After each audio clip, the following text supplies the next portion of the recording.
Assalamualaikum warahmatullahi wabarakatuh. Untuk pertemuan hari ini saya lakukan melalui daring dengan memberikan video tutorial untuk materi hari ini. Semoga dapat memberi sedikit pemahaman bagi teman-teman. Nanti kalau memang belum paham, kita lanjutkan untuk minggu depan ya secara luring. Nah, ini saya share materi untuk pembelajaran hari ini. Sebenarnya materi ini saya rangkum yang akan kita bahas dalam satu semester ya dalam bentuk bagan. Ini saya share untuk materi secara global ya. Nah, ini adalah analisis laporan keuangan tapi lebih ke pemerintah daerah gitu ya. Nanti semua materi ini akan saya share lewat e-learning. Nah, teman-teman untuk analisis laporan keuangan pemerintah daerah khususnya nanti akan kita bahas adalah yaitu pertama adalah laporan keuangan, di mana laporan keuangan ini ada memiliki sedikit perbedaan dengan laporan keuangan yang ada di sektor private atau sektor swasta. Di mana laporan pertama yaitu ada laporan realisasi anggaran atau yang dikenal dengan LRA, di mana menjelaskan tentang proses penerimaan dan pengeluaran anggaran. Kemudian ada neraca, sama seperti di perusahaan sektor private, kemudian laporan arus kas, dan yang terakhir ada catatan atas laporan keuangan. Kemudian ada setelah itu dari semua ini ada penyusunan laporan keuangan pemerintah daerah. Kemudian ada bagaimana pemeriksaan laporan keuangan itu setelah proses laporan keuangan selesai dilakukan. Dan yang terakhir adalah bagaimana menganalisis rasio keuangan pemerintah daerah. Ini yang akan kita bahas kurang lebih selama satu semester. Oke, berikutnya.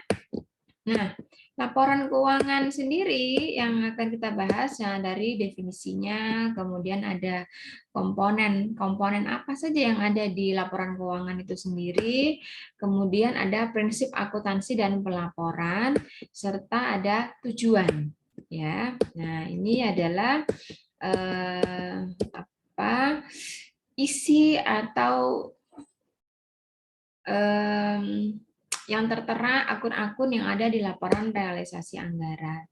Manfaat, akuntansi pendapatan, akuntansi belanja, akuntansi pembiayaan, dan bagaimana bentuk dari laporan realisasi. Namun, pada prosesnya sampai dengan laporan itu selesai, ada namanya proses transaksi keuangan. Nah, proses transaksi itu dimulai dari ada transaksi, kemudian divalidasi dengan adanya bukti transaksi.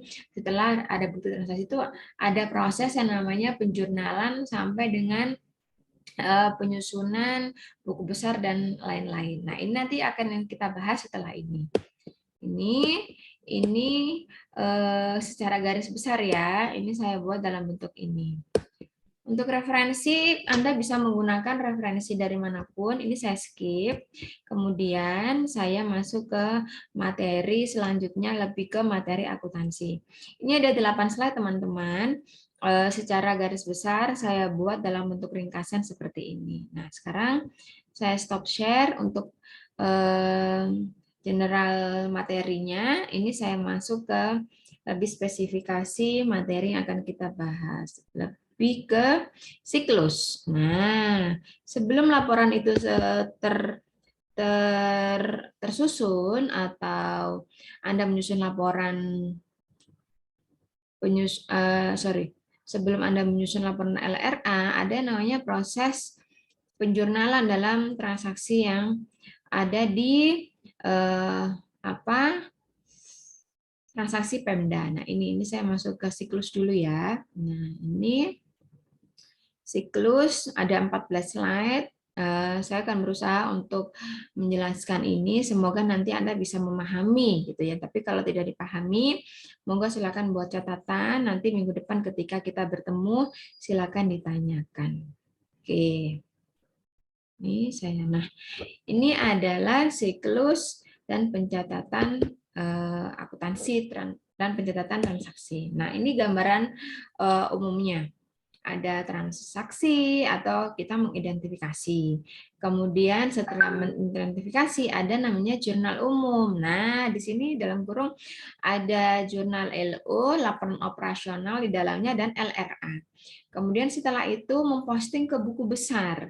Setelah memposting ke buku besar, jangan lupa membuat namanya neraca saldo sebelum penyesuaian. Setelah itu muncullah jurnal penyesuaian.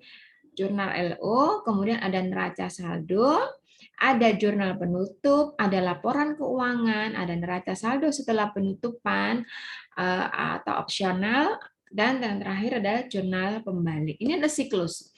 Siklus ini harus melalui tahapan ini, dan ketika tahapan ini tidak ada satu tahapan yang tidak dilalui atau keliru, akan keliru sampai di akhir, ya, yang namanya siklus. Kemudian apa jurnal umum dalam penulisan jurnal umum di sektor publik khususnya, hal-hal yang perlu diperhatikan. Ya, jurnal dicatat secara kronologis. Kronologis itu detail berdasarkan tanggal dan transaksinya. Nomor bukti harus dicatat sesuai dengan yang tertera dalam bukti transaksi. Apabila bukti transaksi berasal dari internal kementerian atau lembaga atau Pemda, maka harus sesuai dengan standar administrasi dan kesekretariatan dari kementerian atau lembaga atau Pemda yang bersangkutan. Kemudian ada kode rekening atau bagan akun standar. Harus disesuaikan dengan kode rekening yang tertera dalam lampiran Permendagri 64 tahun 2013 atau yang disesuaikan dengan kebijakan akuntansi pada organisasi atau kementerian atau lembaga atau Pemda tersebut. Nah, kemudian di dalam jurnal umum juga terdapat akun yang berada di sisi debit dicatat terlebih dahulu daripada akun yang berada di sisi kredit, beserta dengan angka yang tertera dalam bukti transaksi dan juga bukti memorial. Kemudian akun yang tertera di sisi kredit dicatat menjorok ke kanan. Nah, ini sama seperti yang kita pelajari di semester 1 ya. Nah, ini saya skip, saya lanjut. Nah, ini ada jurnal LO, laporan operasional. Diperlukan untuk mencatat transaksi yang terkait atas aset, kewajiban, ekuitas, pendapatan. Sebentar, ini saya ini dulu ya. Baterainya lowbat. Sebentar. Saya tas dulu.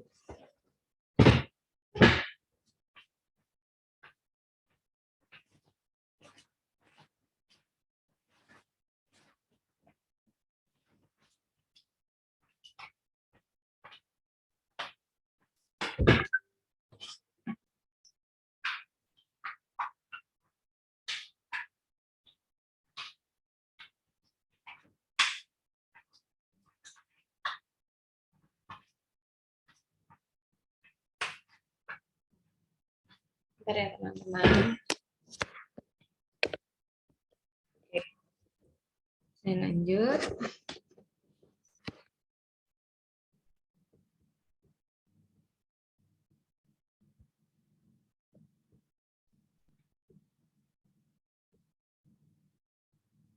Sudah terlihat ya. Sebentar, sebentar.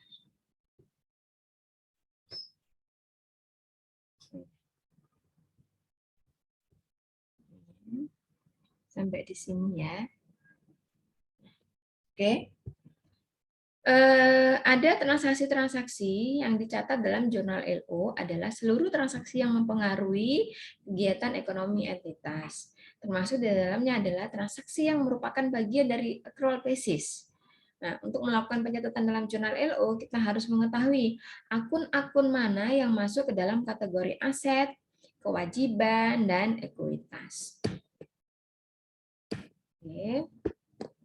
Nah, ini adalah jurnal LRA, jurnal laporan realisasi anggaran. Sedangkan jurnal LRA itu merupakan jurnal yang dicatat dengan basis kas. Jurnal LRA digunakan untuk mengakui adanya realisasi anggaran atas pendapatan LRA, penerimaan pembiayaan, belanja, transfer, dan pengeluaran pembiayaan. Jurnal LRA ini akan menghasilkan laporan realisasi anggaran. Jurnal ini digunakan untuk merekam anggaran dan realisasinya. akun yang sangat identik dengan dalam jurnal LRA akan karena selalu dicatat adalah akun estimasi perubahan saldo akun estimasi perubahan SAL ya. Nah, ini kita masuk ke contoh. Contoh jurnal umum dalam akuntansi sektor publik ini kalau di yang Anda pelajari kan bentuk T biasa ya, tapi kalau ini sudah lengkap, ada tanggal, ada nomor bukti, ada kode rekening, kemudian ada uraian, ada debit kredit. Nah, ini contoh LO, ada penerimaan kas ke bendahara. Kemudian dari apa? Dari piutang, retribusi, pelayanan, persampahan atau kebersihan. Ini LO-nya. Kemudian bagaimana kalau LRA-nya? Nah, LRA-nya estimasi perubahan SAL pada retribusi pelayanan persampahan atau kebersihan LRA. Sama, nilainya sama. Namun yang berbeda adalah di uraiannya. Yang satu, ini tadi LO itu lebih ke accrual, kalau LRA dia basis kas, gitu ya. Nah, kemudian ini adalah home office, branch office. Nah, HOBO. HOBO ini apa? Struktur hubungan entitas dalam akuntansi yang diimplementasikan di pemerintah daerah. PPKD atau pejabat pengelola keuangan daerah merepresentasikan pemerintah daerah itu sebagai kantor pusat. Nah, Anda kalau mata kuliah akuntansi kombinasi bisnis, nanti itu ada yang namanya akuntansi pusat dan akuntansi cabang. Nah, sedangkan SKPD atau Satuan Kerja Perangkat Daerah sebagai kantor cabang atau branch office. Struktur hubungan HOBO lebih tepat untuk menggambarkan hubungan transaksi antara PPKD dan SKPD dibandingkan dengan struktur hubungan induk dan anak dengan beberapa alasan. Nah, jadi ada kantor pusat, ada kantor cabang. Ada juga ada kantor pusat dan ada perusahaan induk, ada perusahaan anak. Nah, ini berbeda hubungannya. Kita lebih kepada kantor pusat dan kantor cabang. Kenapa? Alasannya PPKD, SKPD bukan entitas masing-masing berdiri sendiri, namun satu kesatuan. Antara PPKD dan SKPD tidak terjadi transfer income dalam pengertiannya profit. Ya, SKPD dimiliki 100% oleh pemerintah daerah. Nah, ini kalau digambarkan seperti ini. PPKD dalam hal ini siapa? Dinas Pendapatan Pengelolaan Keuangan dan Aset Daerah. Kemudian SKPD-nya ada Dinas Perindustrian, Perdagangan, Koperasi. Ada Dinas Sosial, Tenaga Kerja, Transmigrasi. Ini ya, contohnya di sini. Ini struktur kalau kita menggunakan istilahnya HOBO, Home Office, Branch Office, kantor pusat dan kantor cabang yang ada di pemerintah daerah di Indonesia. Oke, nah, HOBO sebagai konsekuensi dari struktur akuntansi HOBO, transaksi antara PPKD dan SKPD dicatat menggunakan namanya akun resmi lokal. Nah, yaitu rekening koran, pejabat pengelola keuangan daerah, RK. RK itu resiprokal rekening resiprokal ya. Rekening resiprokal itu antara pusat dan cabang harus ada.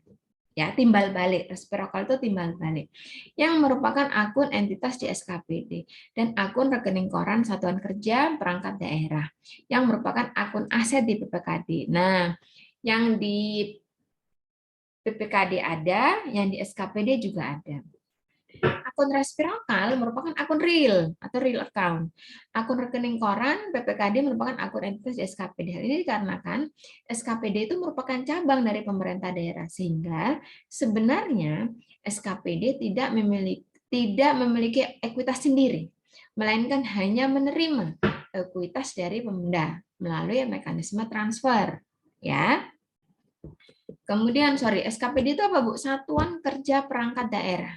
Nah, kemudian aliran dana dari PPKD ke SKPD dianggap sebagai tambahan modal atau investasi pada SKPD, sehingga akun RK SKPD di sisi aset PPKD akan bertambah dan akun RK PPKD di sisi ekuitas SKPD juga bertambah.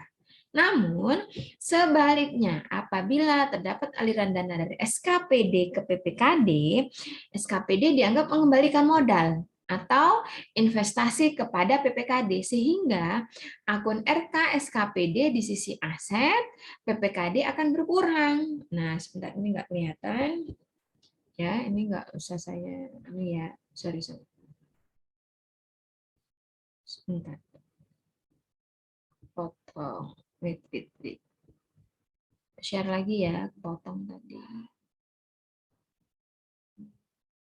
Nah, ini kan terlihat di sini. Akan mengembalikan, sehingga akan mengembalikan, dianggap mengembalikan modal atau investasi pada PPKD, sehingga akun RK SKPD di sisi aset PPKD akan berkurang dan akun RK PPKD akan bertambah. Kan gitu ya, teman-teman ya.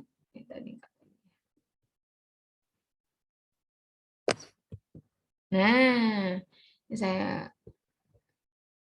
akun PPKD di sisi SKPD, di ekuitas SKPD berkurang. Hal ini juga berlaku untuk transaksi-transaksi keuangan SKPD yang diurus oleh PPKD. Nah, ini ya, kalau ada aliran dana. Ini kalau di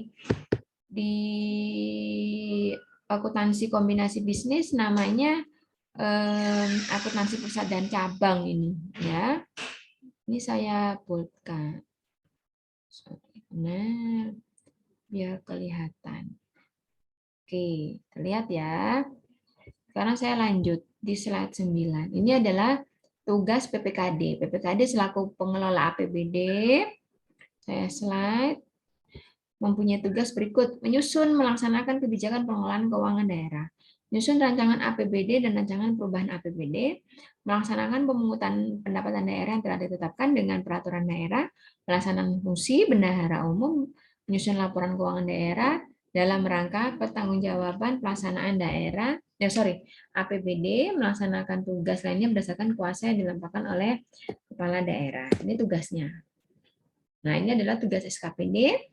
Meneliti kelengkapan SPPLS, pengadaan barang. Nah, nanti coba bisa dibaca ada istilah-istilah SPP, UP, SPPG, USPPT, USPPLS gitu ya. Teman-teman melakukan verifikasi SPP, SPM, verifikasi harian atas penerimaan, melaksanakan akuntansi SKPD dan menyiapkan laporan. Nah, apakah cabang juga membuat laporan ya? Tetap membuat gitu ya. Meskipun dia berlaku sebagai cabang, dia tetap membuat namanya laporan. Ini ada contoh transaksi kalau di PPKD, teman-teman. Berdasarkan dokumen telah ditetapkan bahwa Kabupaten XYZ akan mendapatkan bagi hasil pungutan pengusahaan perikanan. Ini contoh. Ini ada transaksi. Siapa yang melakukan? PPKD. PPKD selaku sebagai apa? Contohnya sebagai kantor pusat. Nah, dari transaksi-transaksi ini ditemukan jurnalnya seperti ini. Ini jurnalnya PPKD. Nah, ini ya. Nanti coba dianalisis. Saya coba jelaskan yang satu. Pada tanggal 5 tahun Januari 2015 terima pendapatan dari bagi hasil pungutan pengusahaan perikanan 400 juta. Bagaimana cara menjurnal? Nah, PPKD menjurnalnya seperti ini. Piutang pendapatan. Dia memasukkan tanggal, kode akun, debit kredit ya. Kemudian transaksi 2 tanggal 7 diberikan UP. Nah, di sini ada UP, uang persediaan untuk Dinas Pendidikan sebesar 25 juta. Bagaimana jurnalnya? Di kas daerah pada piutang. Oh, sorry. Tanggal 30 itu ada dua. Ada dua transaksi ya. Jadi kalau di transaksi ini dia tidak secara tersirat mengatakan tanggal 30. Berdasarkan dokumen telah ditetapkan diketahui bahwa Kabupaten XYZ akan mendapatkan. Nah, akan mendapatkan ini secara akrual harus diakui sebagai piutang. Tanggal 5 diterima uangnya. Nah, piutangnya berkurang, kasnya bertambah. Nah, ada di sini. Jadi ada 2 transaksi. Anggap saja ini ketika diumumkan itu di tanggal 30 di akhir Desember. Diterimanya di awal Januari. Itu ya, teman-teman ya. Kemudian tanggal 7 melakukan tanggal 7 Dinas Pendidikan mendapatkan namanya uang persediaan sebesar 25 juta. Bagaimana jurnalnya? RK, ini tadi RK ya, rekening respirokal, karena nanti di SKPD pendidikan dia harus menjurnal juga gitu. RK SKPD 25 juta pada kas di kas daerah. Ini contoh. Nanti bisa dibaca, coba bisa dianalisis jurnal transaksi dan jurnalnya. Saya kasih 2 contoh. Sekarang kita masuk ke transaksi SKPD. Nah, penerima UP, uang persediaan dari PPKD 25 juta tanggal 3, gitu kan ya, jurnalnya. Nah, ada muncul RK. Jadi RK ini transaksinya yang satu keluar, yang satu menerima, ataupun sebaliknya, yang satu menerima, satunya keluar. Itu namanya rekening reciprocal account atau rekening timbal balik. Transaksi berikutnya, contoh yang lain, melakukan belanja. Belanja alat ATK 1 juta dengan menggunakan uang ini tadi pada tanggal 4. Bagaimana jurnalnya tanggal 4? Beban alat tulis pada kas di bendara pengeluaran. Seterusnya seperti itu. Nah, ini contoh beberapa transaksi. Nanti tolong dilihat, tolong dianalisis. Setelah ini saya akan memberikan soal atau kasus yang bisa Anda kerjakan di learning per individu. Perhatikan waktu ya. Salah enggak apa-apa, kita coba dulu. Nanti ketika saya masuk di pertemuan berikut, ada yang ingin ditanyakan, silakan kita diskusikan. Anda coba dulu. Kalau tidak dicoba, nggak tahu salah atau benarnya. Gitu ya teman-teman ya. Mungkin itu dari saya untuk video hari ini. Semoga bermanfaat dan nanti bisa masuk ke learning untuk mengerjakan kasus. Mohon maaf atas ketidakhadiran saya untuk hari ini secara luring karena saya ada kegiatan di Surabaya. Semoga video singkat ini bermanfaat bagi teman-teman. Akhir kata, mohon maaf bila ada salah kata ataupun yang kurang berkenan di hati teman-teman. Assalamualaikum warahmatullahi wabarakatuh.